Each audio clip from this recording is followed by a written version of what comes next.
Hi, it's Dr. Doug Smale from CDOCS, and today's Tip of the Day video is on setting the traumatically luxated tooth back into position. So I want to show you this case because this is time of the year you're going to see these kids. So in this case, there was an 8-year-old boy who fell in luxated number 8, and pretty typically when a front end incident happens, that tooth is moved inferiorly and palatally. So now his teeth can't come together, so he can't eat. So the next day I saw him, and boy, he was miserable, but ready to get treatment done.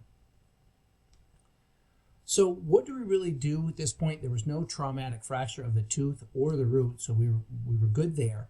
And so as you can tell, this tooth is moved down. Of course, like I said, he can't get his teeth together. You can see a little gingival laceration there as well.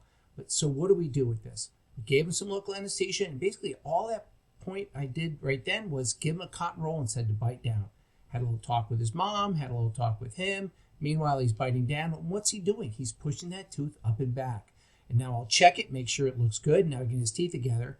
And then you put that cotton roll back in, you do your bonded wire composite splint, and you're ready to roll. And while that he sits there for a minute afterwards, I'll go ahead and I'll talk to him about the tooth turning color, any pain, any drainage, and this tooth may end up needing endo treatment, etc. So those are all the things you do afterwards, but it's really a very easy thing. Rather than me pushing or luxating that tooth myself with my fingers, just put the cotton roll in and we're all set. And I hope you enjoyed this video, and we'll see you at a CDOCS course. Thank you.